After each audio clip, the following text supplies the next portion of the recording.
Witam. 2 wrzesień 2024 rok. Dlaczego nie mówiłem wczoraj o tym? O wojnie. Mimo że tak wiele mam, powiedzmy, że do powiedzenia. Mimo to, że dzisiaj właśnie poszły dzieci do szkoły. Wtedy nie mogłem pójść. Nie mogłem pójść do szkoły, dlatego że rozpoczęła się wojna. Nieprawda, szkoły jeszcze działały. Nie tak zupełnie. Nauczyciele nie opuszczali swoich dzieci. Zresztą tutaj niedaleko jest szpital Korczaka i wszyscy pamiętają, jak to tutaj nawet film powstał taki. Ale młodzież zapomina i najbardziej nauczyciele zapominają, że w gruncie rzeczy powinien się ten dzień rozpoczynać apelem. Apelem dzieci, które zginęły podczas wojny. Najbardziej te młode dzieciaki, które miały 9, 10, 11, 12 lat.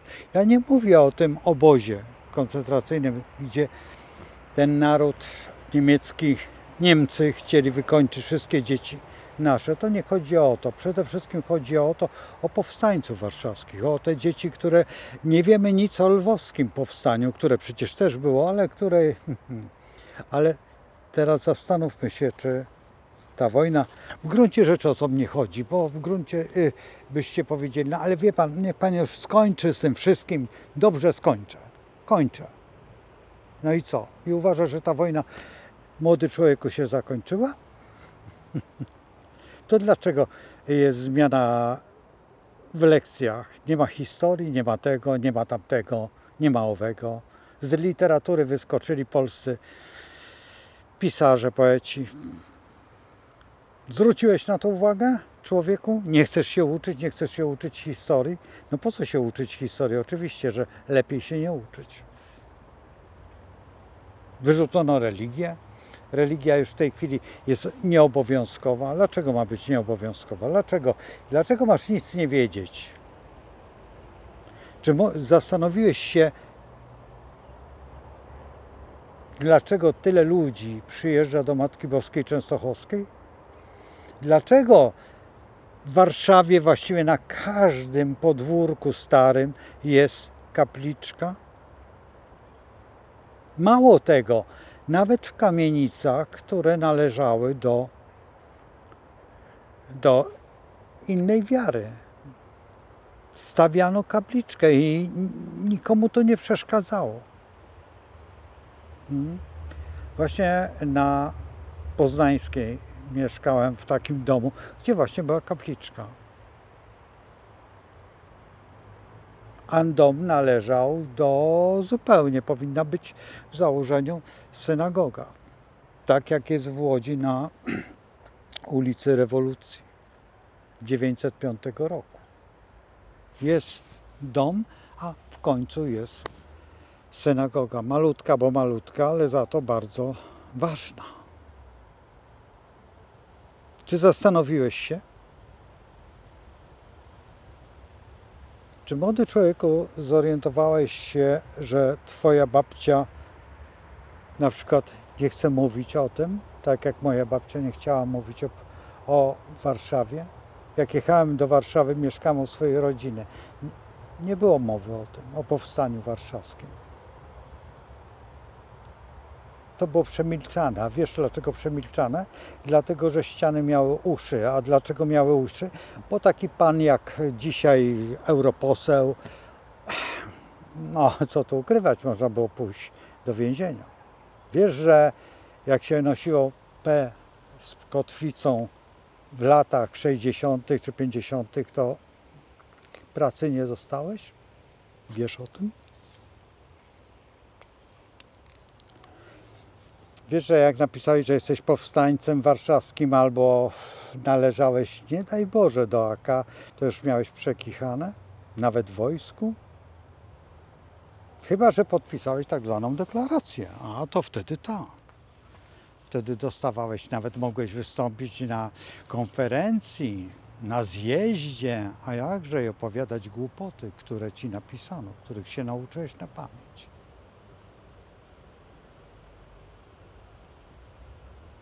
Tylko zastanów się, czy dzisiaj na przykład nie są podstawione tobie te głupoty. Te same. Bo ja mówię o tamtych czasach, a ty powinieneś przenieść do współczesnych czasów. Czy czasami nie dostajesz deklaracji, którą ty musisz wypełnić i zrobić sobie? Zapomnieć o niektórych rzeczach, o reparacjach. Młody człowiek opowiada, że po co tamto, owo dziesiąte, tylko zastanawia się, że jego kolega studiując w Heidelbergu będzie miał wyższe wykształcenie niż ty, studiując tutaj w mieście Łodzi albo w Warszawie.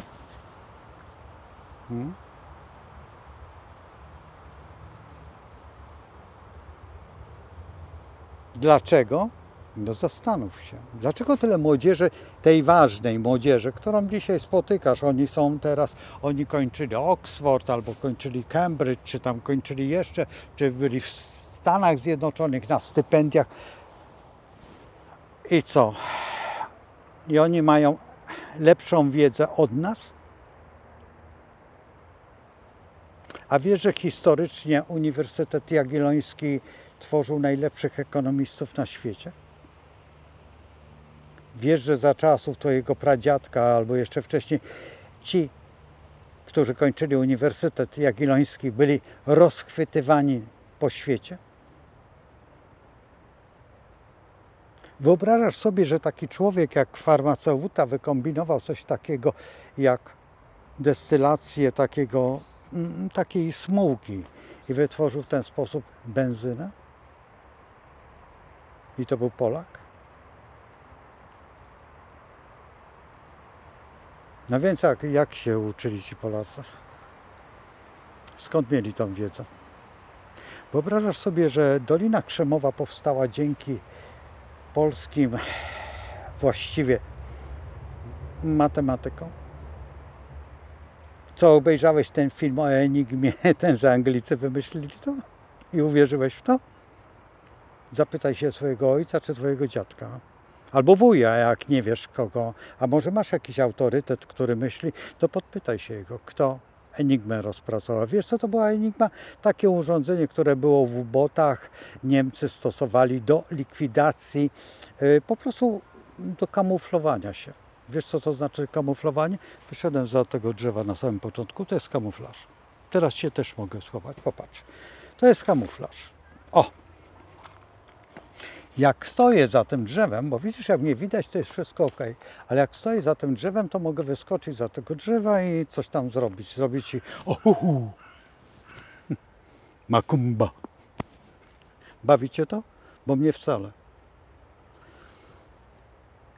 Wiesz, żyję ileś lat. Sporo. Pamiętam, kiedy zjechałem z moją babcią na dworcu, Łódź Kaliska, jechaliśmy dokładnie do Kalisza i podszedł do nas trzech takich tłustych, ogromnych facetów w takich niebieskich mundurkach, wiesz, tutaj z taką obrożą na brodzie, wiesz, tej szopki takiej niebieskiej z latarkami i obywatelska policja, proszę otworzyć walizkę. Moja babcia wyjęła dokument, pokazała i mówi, nie będę otwierać. Wiesz, co było w tym dokumencie? Był glejt. To, że była prezesem Związku Kupców. I już nie mogli jej zrewidować. Ale pamiętam, kiedy my na tym samym dworcu, to było dokładnie gdzieś w maju. Już było ciepło, ale w lipcu nie ci sami, tylko inni panowie, też tacy sami, podeszli. Co pan ma w tych walizkach? A mój ojciec mówi, bagaże. To proszę otworzyć. A mój ojciec mówi, nie będę otwierał. Dowód poproszę. Zobaczył dowód I wiesz, co było w tym dowodzie? Bo jeszcze był zawód. Dzisiaj nie masz w dowodzie zawodu. Ani twój tata, ani ja, ani dziadek nie ma. Wiesz, co jest? Był lekarz. O, przepraszam, panie doktorze. A mój ojciec tak mówi, no to co, chce pan to zwolnienie, czy pan nie chce tego zwolnienia? Bo mogę zadzwonić do pana przełożonego. Akurat znał tego przełożonego, bo się leczył u niego. Wiesz, że dążysz do tych samych czasów? Wyobrażasz sobie, młody człowieku, że dążysz do tych samych czasów? Wiesz, w jaki sposób? Czy się nie zastanowiłeś, czy też nie? Coś ci powiem. Licz. Ja będę mówił. Raz. Raz. Raz. Raz. Raz. Wiesz, ile razy powiedziałem raz? Pokazuję ci. Raz. Raz. Raz. Raz. Raz. Pokazuję ci. Raz, raz, raz, raz, raz. 15 minut. Jak przejdziesz? Czy przejedziesz? Na razie nie. Ale za chwilę będziesz miał obrączkę na, przypuśćmy, w telefonie, bo nie na palcu, ani na nodze, ale to samo, żeby ci uzmysłowić, jak to jest, i będzie piszczeć. Bi, bi, bi, bi, bi, bi, bi, bi, bi, bi. Albo z tego drzewa będzie się wydobywać. Przekroczyłeś strefę, wróć się lub będą konsekwencje. Ty nie przeżyłeś tego, ale my przeżyliśmy, ci starsi. Rozmowa kontrolowana. Rozmowa kontrolowana. Rozmowa kontrolowana. Rozmowa kontrolowana. Rozmowa kontrolowana. Rozmowa kontrolowana. Rozmowa kontrolowana. Łup, słuchawką. Podnosiło się, znowu. Rozmowa kontrolowana. Rozmowa kontrolowana. Podoba ci się? Wyobrażasz sobie? Będziesz przechodził, przypuśćmy, że to jest coś tam. A tutaj nagle wróćcie, wróćcie, wróćcie, wróćcie, wróćcie, wróćcie, bo inaczej ci panowie wyskoczą za krzaków. Myślisz, że nie będzie chętnych do takiego ganiania ciebie? Wtedy też nie było chętnych. Wiesz, skąd byli? A z więzień, bo dostawali wyroki i mówiono ich do nich tak. Ty, chcesz wyjść na wolność? No to wyjdziesz. Dostaniesz mundurek i będziesz ganiał tych i się wyżywali. Uważasz, że nie? To dopiero były mędy. Taka ich nazwa. Tak. Wierzysz, że co? I wyobraź sobie, że znalazłem się w takiej instytucji, nie, to było dawno. Tak się stało, że Łódź jest małym miastem w gruncie rzeczy. I tutaj był taki pan Moczar. Wiesz? Moczar to był taki, musisz to w Wikipedii. Wikipedia jest najpotężniejszą wiedzą, jaka jest. Nie zawsze dobra, ale ja radzę, no bo tego się nie da ukryć. Zobaczyć, kto to był. Mówiono na niego gołębiarz bałucki. Co prawda nie mieszkał na Bałutach, bo mieszkał na Polesiu, ale w założeniu. Wiesz, to jest odpowiednik takiego pana, jak pan... Właściwie, czy odpowiednik? Tak, odpowiednik pana Kiszczaka. To jest mniej więcej to samo. Tylko tamten wtedy, a ten teraz. Pewnie pamiętasz, kto to był pan Kiszczaka. Jak nie potrafisz, to załóż Wikipedię. Spójrz, popatrz sobie, bo teraz powiesz, no tak, ale ktoś tam powie, ale wie pan nie mówi astrologia o czym? O czym mówi? O wolności.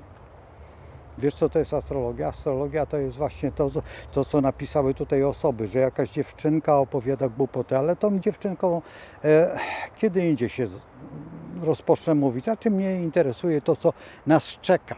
Wiesz, jaka astrologia nas czeka, co przewiduje, a co nie przewiduje, bo wiesz, łatwo jest opowiadać młodym ludziom o takich rzeczach, ale gorzej jest, kiedy to funkcjonuje, kiedy to jest, kiedy to ma ogromny wpływ i właściwie wpływa na każdego z nas, a ja nie chcę, żeby wpływało na, wiesz, na dzieciaki, których tutaj nie widać, ale tam jakaś pani jest na kocyku, o tam mniej więcej, tam za moim chyba uchem, tak mniej więcej, o tam daleko z wózeczkiem i potem to dziecko będzie żyło w takich czasach, że będzie przeklinało nas. Ale dlaczego ma pluć na nasze groby? Przecież my odejdziemy, to jest biologiczna fizjologia, po prostu zwykła. Biologicznie tak się dzieje. Z popiołu powstałeś, w popiół się obrócisz. To jest takie kościelne, no nie? Ale to nie jest kościelne, to jest zupełnie normalne. W każdym kraju, kiedy to powiesz, każdy, obojętnie ze względu, nawet ci, którzy zupełnie w nic nie wierzą, powiedzą, że to jest fakt, to jest prawda. Nawet fizyk kwantowy to potwierdzi, że to tak. Einstein też to potwierdził. Więc teraz idziesz do szkoły i uczysz się czegoś i nie protestujesz ty jako młody człowiek i teraz ty likwidujesz sobie, cieszysz się, że nie masz religii, nie masz jakichś lekcji, ale masz jakieś dziwne, bzdurne lekcje. Ciekaw jestem, czy będą cię tak uczyć arytmetyki, że ty będziesz genialny, czy tylko na zasadzie takiej kopiuj wklej na informatyce, czy ty będziesz umiał stworzyć, no bo teraz jest ta sztuczna inteligencja, ale weź zwróć uwagę na jedną rzecz, że w tej sztucznej inteligencji to można nabroić tak, że się w głowie nie mieści, zgoda? Jak napiszę, albo wpiszę, nie napiszę, tylko wpiszę teksty, które są kompletnie bzdurne. Przecież ta sztuczna inteligencja to przyjmie.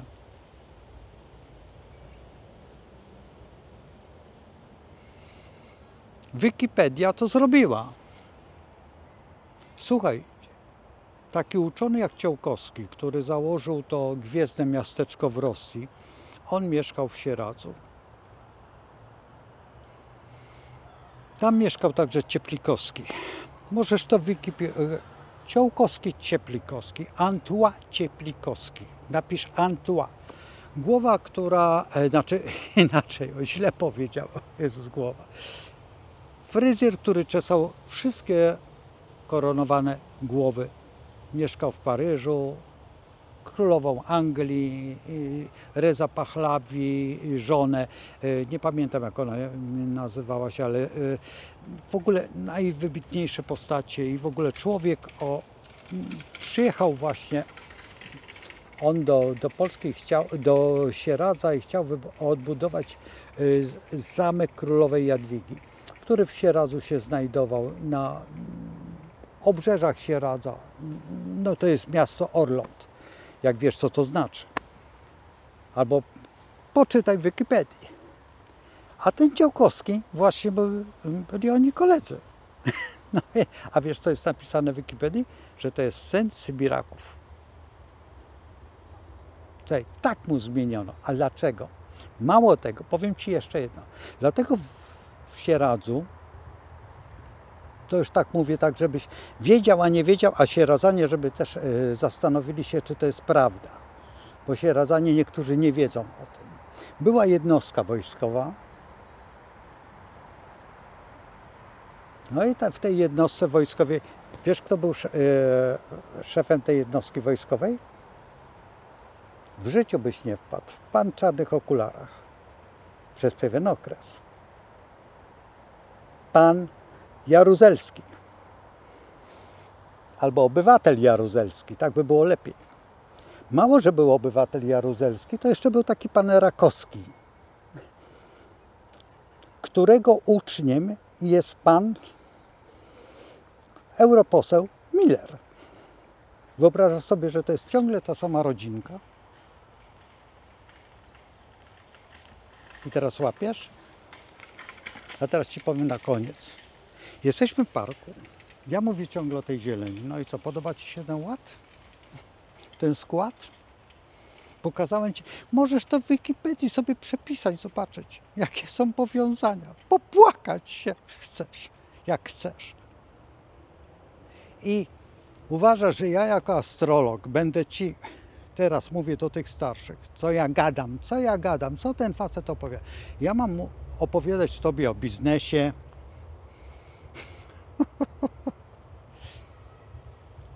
o podatkach,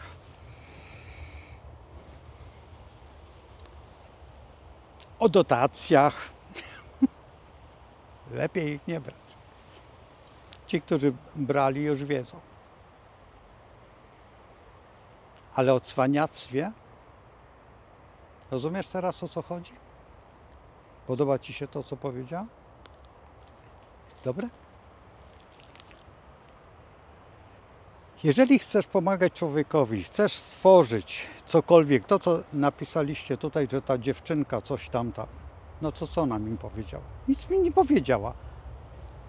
Powiedziała w sumie samą prawdę, że tam zebrano ilość tych wybitnych astrologów i żaden, tylko nawet nie powiedziano, ilu trafiło. Ale ja o tym zupełnie kiedy indziej będę mówił, bo to jest to samo, co wczoraj opowiadałem o tym chłopcu, który chciał zdjąć rękawicę i żebym podjął. No podjąłem tą rękawicę, dlaczego nie podjąłem? Chyba nawet nie podziękował i bardzo dziękuję, że to jesteś Ty i bardzo mi miło, ale zadzwoń. Dlaczego nie? Pomogę Ci w niektórych sprawach życiowych. Dlaczego mam Ci nie pomóc?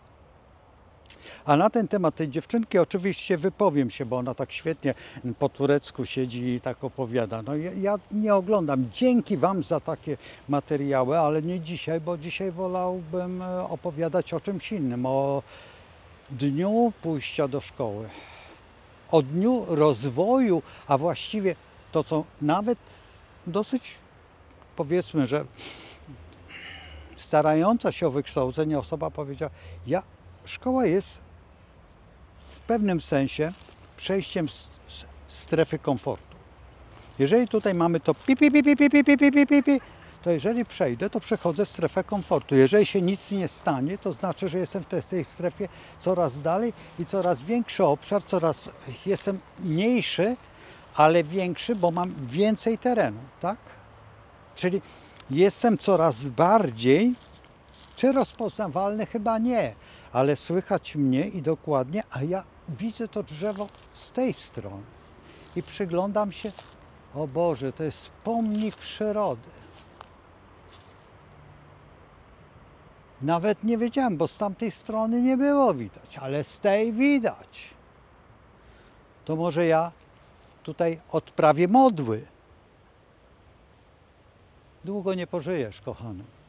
Zabiorą Ci dwutlenek węgla, bo nawet ptaki już nie będą mogły żyć, bo krówkom się zabiera, wiesz, to co spod nich, a krówki nie będą. I będzie sztuczne mięso, jak ktoś tutaj taką kanapkę, wiecie, zwymiotuje, będzie rozmawiał z lwami, to Ty z tego nie skonsumujesz. Biedny jesteś, naprawdę. Trzymaj się, bracie. Też znam takich, którzy tak stojąc, rozmawiają z drzewami. Poznałem ich w Kołobrzegu. Byli bardzo mądrzy.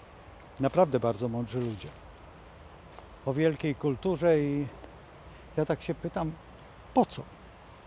Bo drzewa mówią. Szukam takich osób, które rozmawiają z drzewami. Naprawdę. Jeżeli macie takie osoby, to dajcie. To nie jest żart. Można rozmawiać z przyrodą. Rozmawiać dzisiaj z psem to jest żaden problem. Już są nawet takie urządzenia. Nawet w domu mam takie.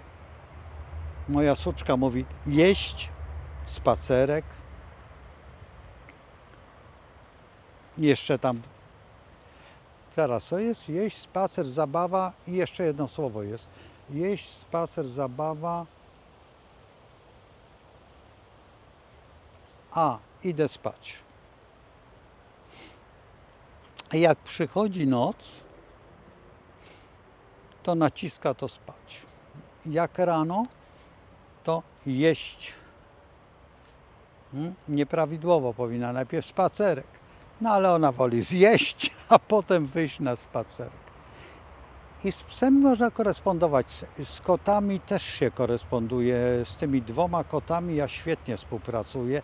Widzieliście, zresztą sam wskoczył. Ci, którzy śledzą oczywiście, ci, którzy nie śledzą, muszą przejrzeć. Nie wiem, ile to jest filmów w tył, 6, 7, nie wiem. Ja nie liczę, po prostu nie mam czasu na to.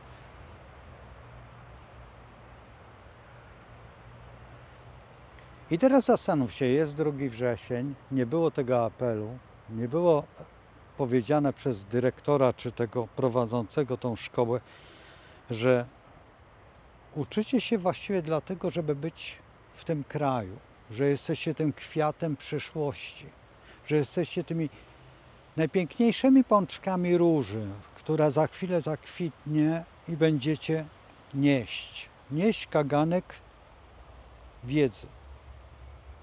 Kiedyś oświata była takim kagankiem. W skrócie, znowuż wysyłam do Wikipedii. I ten kaganek oświaty daje to, pamiętam jak myśmy się śmiali z tego w szkole podstawowej, kiedy pani dyrektor powiedziała, że jesteśmy właśnie tym światłem. Pamiętam do tej pory to przemówienie. To była jeszcze nauczycielka, dyrektor tej szkoły, która przed wojną się uczyła w tej szkole. To była prywatna szkoła żeńska i ona jakby objęła tą szkołę, była uczennicą tej szkoły. Wspaniała kobieta. Zresztą zawsze ci, którzy dotknęli przed wojny, oni byli inni nauczyciele, jak ci. Oni byli bardziej dostojni, tacy bardziej, czy niedostępni, nieprawda, bo w harcerstwie mieliśmy takiego harcerza, harcmistrz. On nie miał nawet chyba żadnego stopnia, oprócz tego, że miał krzyż złoty. Ale może dlatego, że się wytarł? Nigdy nie pytałem się, ale opowiadał o takich rzeczach, o których mogłem się zapytać mojej mamy, a moja mama mówiła, tak, to prawda. Moja mama nie była harcerką, nie. Może dlatego, że tam, gdzie mieszkała, była sodalicja. Nie wiem, dlaczego nie należała do tej sodalicji. Jeżeli wiecie, co to jest sodalicja, to jest takie niebieskie harcerstwo, czyli dokładnie harcerstwo kościelne, można by było tak powiedzieć. Oni niczym się nie różnili od normalnych harcerzy, tylko tak, rozpoczynali modlitwą, tym, tamtym, owym, 10. Zresztą ja to też wprowadziłem u siebie, ponieważ w Łagiewnikach w Łodzi jest klasztor. Pamiętam, jak szliśmy, zawsze jechaliśmy po 1 maja do Łagiewnik. Wszyscy jak jeden. Cała drużyna właściwie, no, nas było ze 100 parę osób. I część nas oczywiście ustawiała się w szeregu i wchodziliśmy do klasztoru.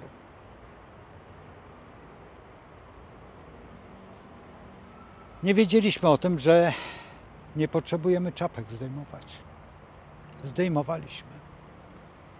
Lub też w pagonach mieliśmy ci, którzy mieli berety, niektórzy mieli czapki. To w zależności od funkcji, od stopnia, od wielu rzeczy. Zresztą ja należałem do harcerzy, ale już w liceum, w szkole podstawowej nie miałem na to czasu, po prostu nie miałem. I byli harcerze oczywiście w szkole podstawowej, ale ja w liceum rozpocząłem to przyjaźń z harcerstwem, która skończyła się, że wiele lat już jeszcze należałem do harcerstwa i uważam, że jestem nadal harcerzem druhem. Można by się śmiać ze względu na moje nazwisko, że druhem, wiecie, możecie napisać na dole, czy tak było. Nie było tak.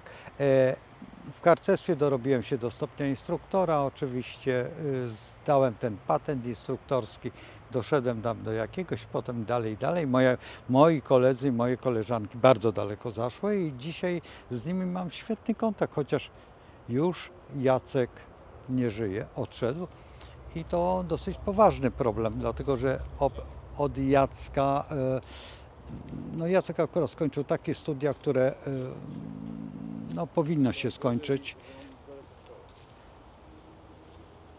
Skończył dokładnie architekturę Ale za to jest Wojtek, który jest jego przyjacielem, ale nie ze szkoły, tylko z pracy i z innych apanarzy światowych, z którym też będzie, którego już znacie, niektórzy znają Wojtka, bo był razem ze mną w Zakopanem i byliśmy tam robiliśmy pewne historie związane.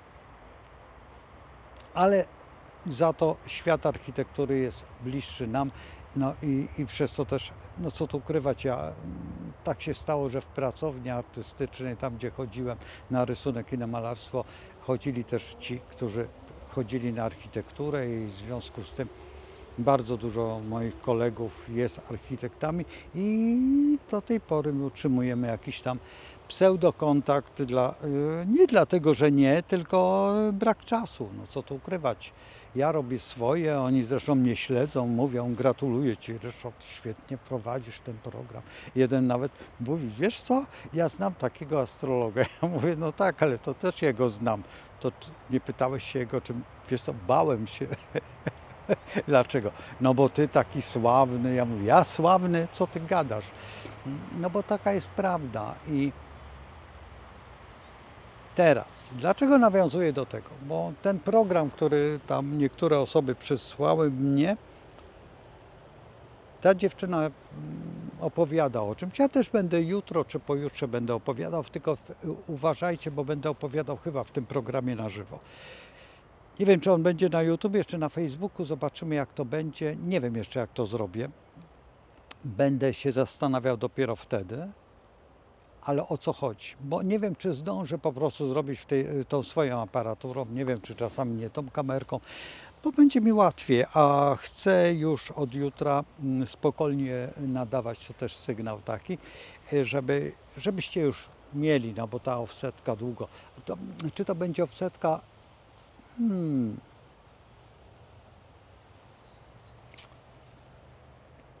Zostawmy to. Czy offsetka na pewno ruszy, ale jedna rzecz na pewno tak, chociaż zupełnie inaczej będzie się poczynać, rozpoczynać. I teraz zwróćcie uwagę na jeszcze jedno. Jest ten 2 wrzesień, który dla nas jest pójściem do szkoły. Ja pamiętam ten okres, kiedy ja chodziłem do szkoły.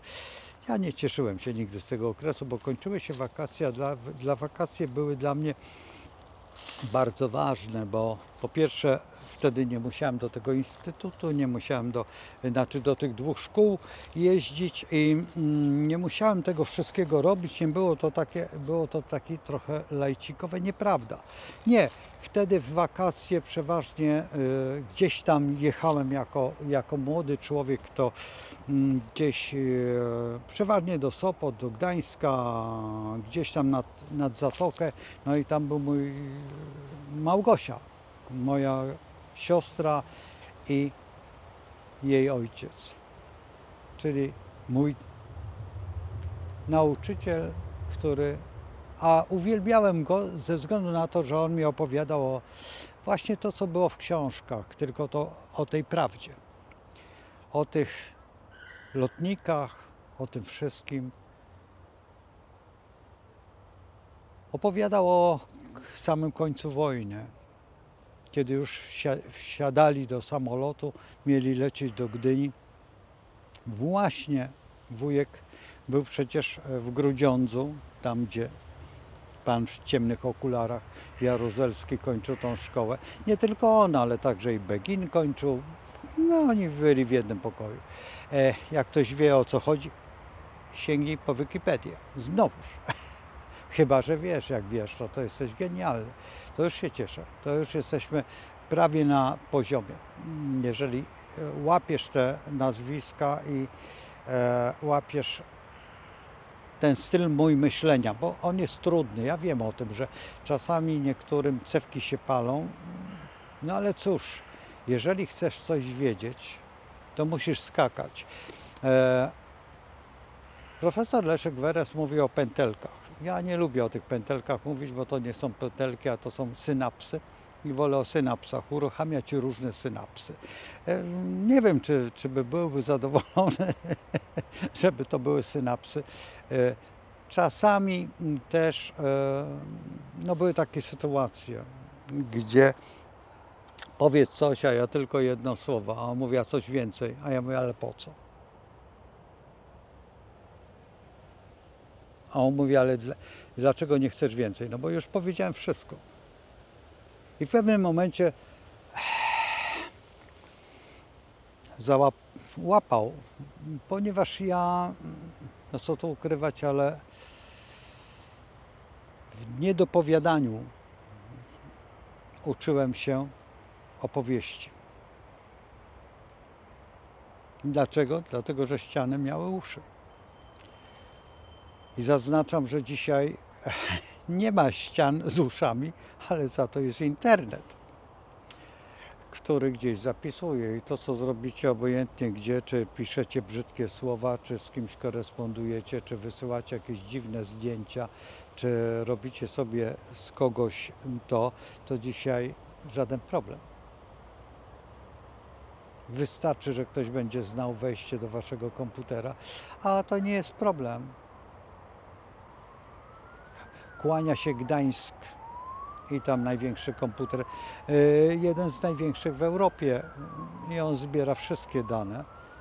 To tak ku przestrodze młodym ludziom, żeby nie bluźnili, nie wygłupiali się, nie zakładali jakichś głupich kont i też na telefonie, żeby nie pisali do siebie jakieś tete-a-tete, a już broń Panie Boże, rozmawiali przez telefon o ważnych sprawach, bo to wszystko zostaje zapisane i można to otworzyć i potem Wam przełożyć. I nawet nie wiecie skąd. Za moich czasów, kiedy tutaj taki pan, który powiedział, bo ja nie skończyłem tego tematu, specjalnie go przeniosę na dłuższy ten plac, żeby synapsy rozpaliły się do czerwoności. Że po wojnie uczyli ci nauczyciele, którzy nauczyli się przed wojną, ale oni już mieli program, żeby coraz słabiej uczyć. I co z tego, że studiowało się u jakiegoś na przykład profesora, jak już materiał był okrojony. Ten okrojony to właśnie pan, ci wszyscy mądrzy, obcinali go, tak jak dzisiaj. I coraz bardziej go obcinali i potem z tego stworzyła... Ciekaw jestem, czy to karetka? No jasne, że nie. Za moich czasów to się nazywało inaczej. Tak jak wersja kobieca, nie chcę powiedzieć czego. I teraz mamy. Oni już ten okrojony materiał ćwiczyli i to są te roczniki, powiedzmy moje. Troszeczkę starsze też ode mnie, sporo. Te powojenne, które urodziły się już po wojnie, które się kształciły. Wiecie, jak wyglądała rekrutacja do tych szkół? Jak się miało odpowiednie pochodzenie i należało się do ZMS-u albo do jakiejś organizacji, wtedy były różne te organizacje, to otrzymywało się referencje. Czasem bardzo mocne. I można było dostać się na studia. Teraz ktoś powie, o, nie taka prawda. Jak to nie taka prawda? Słuchajcie, za język było 2 punkty. Przypuśćmy, za jakiś przedmiot było tam, przypuśćmy, że suma punktów była 20. A za samo pochodzenie było 7. Więc miało się 27. A jeszcze za przynależność miało się 5. 32 punkty. Żeby nie wiem jak zdawać ten egzamin, nie mając umiejętności, to trzeba było być geniuszem, żeby zdać, żeby te 20 punktów przejść. Na ogół, jak się miało już 19, to było dużo. Jak się miało 17, to ok. Ale jak się miało na przykład 14, to fatalnie. A też przychodzili tacy panowie, którzy mówili, że tego proszę skreślić. Kiedy wychodziłem z uczelni, 15 minut bo akurat tak się stało, że zatrzymał mnie jeden z wykładowców i wychodziłem z uczelni, nie powiem jakiej, nieważne. Dwóch panów, dobrze ubranych, którzy pracowali w tak zwanych służbach, przyszli wykreślić studentów. Wiecie, kto opowiada o tym? Pan Cejrowski, tylko troszeczkę inaczej. I teraz, jeżeli oni skończyli te studia w założeniu, a w tej chwili mamy sporo takich na niektórych stanowiskach, ja tutaj staję się niepopularny w środowisku moich przyjaciół, którzy są profesorami, ale to nie ich dotyczy akurat, ale znam. Mało tego, dokładnie kilku mojego ojca kolegów dostali stopnie tylko dlatego, że chcieli zawleczkę wyciągnąć z granatu. I zostali lekarzami. I to bardzo znanymi. No więc wyobraźcie sobie teraz to następne pokolenie, czyli ten poziom jak spadł. Teraz ja, kiedy byłem, a teraz ten poziom, który jest. Rozumiecie? Ten przedwojenny poziom, gdzie ci profesorowie uczyli się w Lwowie, w Warszawie, w Heidelbergu, czy w Paryżu na Sorbonie, czy też jeszcze gdzie indziej. I teraz zobaczcie, jaki jest poziom. Jak poziom spadł. Jak wygląda ta wiedza. Jak uszczuplono ją. Jak No weźcie, zobaczcie. Ja pamiętam, kiedy w szkole matematycznej funkcja trygonometryczna to była normalność. Całki już były wprowadzone w liceum. Przed maturą mieliśmy całki wprowadzone. Ja nie wiem w tej chwili, kiedy są całki, ale podejrzewam, że całki są chyba dopiero na studiach. Kiedy mój kolega, profesor matematyki, mówi, że słuchaj, muszę ich uczyć dodawania. I taka jest prawda, drodzy. Dlaczego? Dlatego, że dzisiaj nauczyciel sobie idzie na wolne, idzie sobie na jeszcze jakieś, nie podejmuje żadnych działań. No i tak się zaczyna, że uczeń robi się po prostu bez wiedzy. To nie dlatego, że nie ma chęci. Chęć jest, ale najgorsza jest ta 6. klasa. W 6. klasie szkoły podstawowej jest tak zwany fikołek umysłowy, ponieważ dzieci nie potrafią tak liczyć i dopiero później zaczynają, po wakacjach już zaczynają myśleć, ponieważ to zostaje zaszczepione w umyśle i wtedy, kiedy przechodzi do 7. klasy, z 6. do 7. rozpoczyna się. Dlatego za naszych czasów, moich czasów, 5. klasa była takim fikołkiem. Pamiętacie? Pociąg stąd wyjechał stąd, a jeżeli ten pociąg jechał stąd, a tamten stamtąd.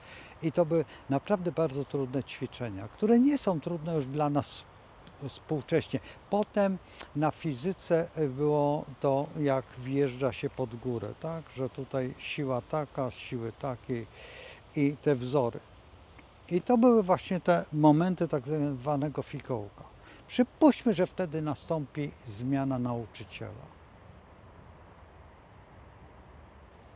Bo się rozchorował albo zmarł. Albo,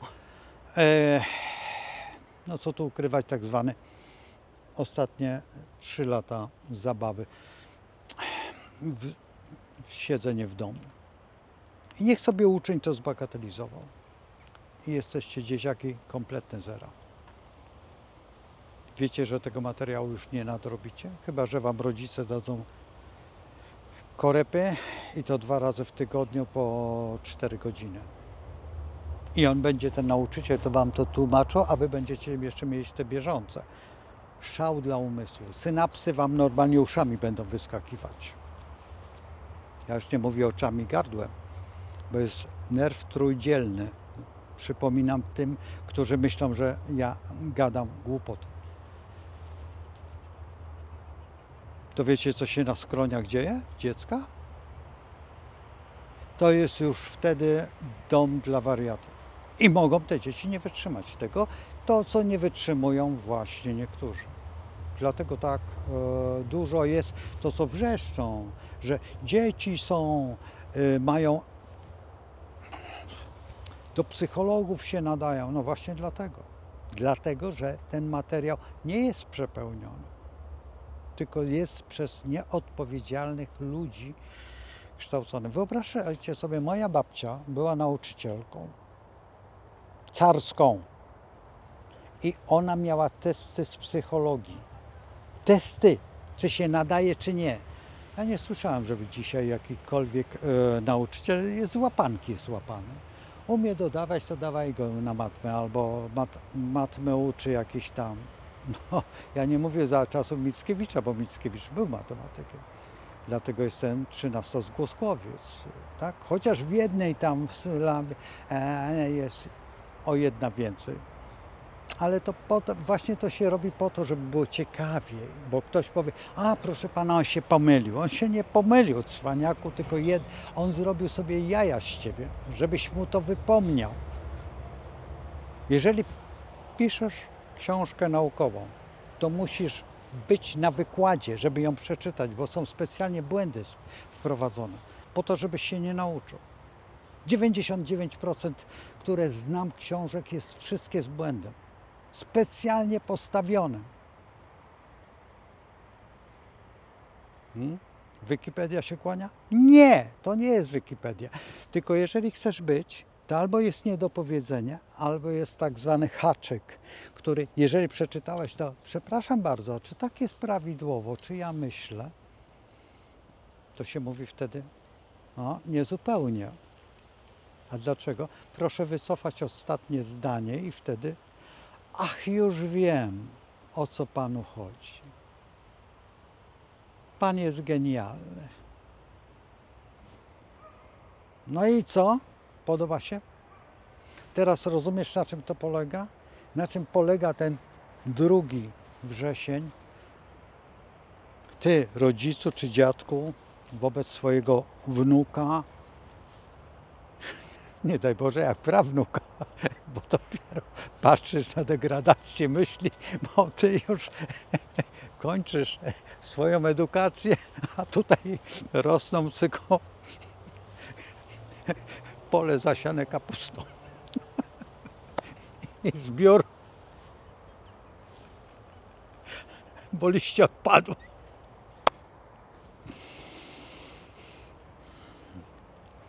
Teraz rozumiesz, na czym to polega? Jak się strzela, jak się prowadzi, dlaczego szpital jest tutaj niedaleko.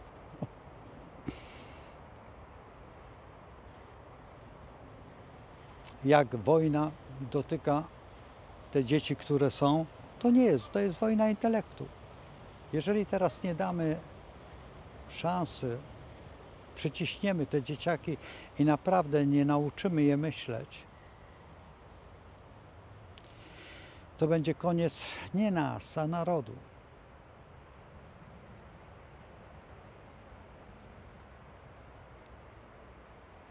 To kółko, które było z tych gwiazdeczek, miało być zdjęta korona z Matki Boskiej.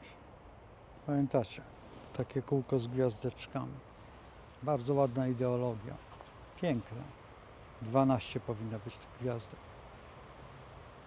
Tyle, ile znaków oczywiście. Zresztą kościoły zawsze nie przyznawały się, a tej astrologii jest wszędzie pełno.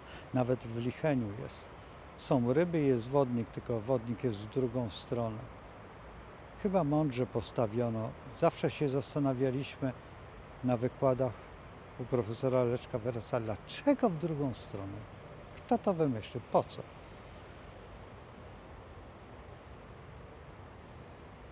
A tu się jednak dzban przelewa. No nic, można obrócić, no zawsze można pojechać, odkuć, skuć i wykuć na nowo.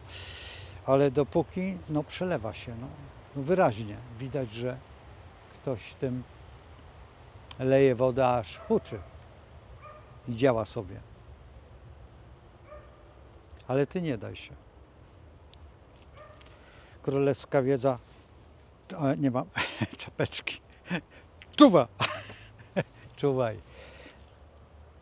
Jeżeli byłeś w harcerce, drogi druhu, pilnuj swojego zucha.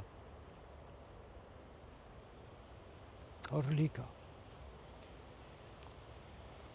Małego jaszczębia. Żeby nie musiały z tego popiołu unosić się jak Feniks. Nie ma sensu.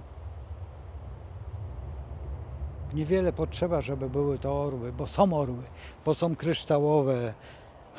Ach, już nie chcę mówić jak indygo, nie indygo. Te dzieci są genialne, wprost. Tylko trzeba dołożyć im te skrzydła i dać im szansę myślenia, bo one są fantastyczne. I nie dać się wpuścić w te barwy kolorowe, bo te barwy nie są zdrowe. To jest pryzmat. Po co rozszczepywać to, żeby co, zrobić barwę i każde w innym kolorze? Przecież kolor jest czasami bardzo niebezpieczny. Takim kolorem jest szary. Cień. Wyobrażasz sobie odebrać ci cień? Znasz takie powiedzenie? A wiesz, że to jest możliwe? O tym będziemy rozmawiać. Niekoniecznie jutro. Przyjdzie czas, kiedy on się wydłuży i wtedy będziemy mogli długo o tym wspominać, tak żeby wam gęsia skórka nie tylko na plecach wyskoczyła, tylko na karku. Pamiętam, jak kolega przyjechał i mówił o czerwonych karkach.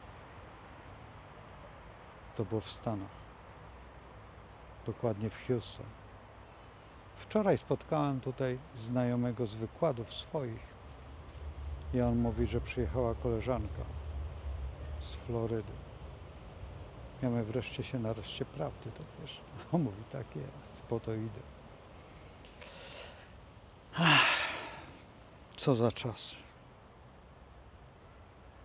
Dziękuję wam, żeście dojechali do końca. Jak mogę prosić, to subskrybuj, jak mogę prosić, to daj łapkę. Bo na tym mi już zależy. A jutro? No cóż.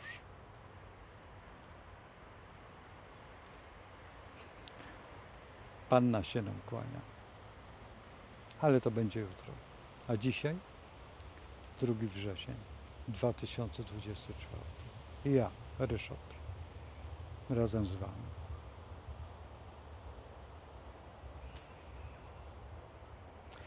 Najważniejsze słowo, jakie jest na końcu, to jest tak, jak Chińczycy mówią. Przechodził przez wieś mistrz. Nic się nie stało, ale wieś nie pozostała ta sama. I taka chyba sama rola. Tą rolę ja przyjąłem. Po co się wygłupiać, po co coś tam? Nie ma sensu. Trzeba iść przed siebie i za sobą wlec.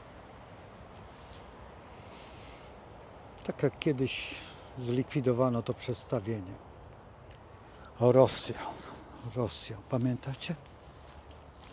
Napiszcie, co to było za przedstawienie. Z Bogiem, do zobaczenia. Pa! Żołędzie spadają.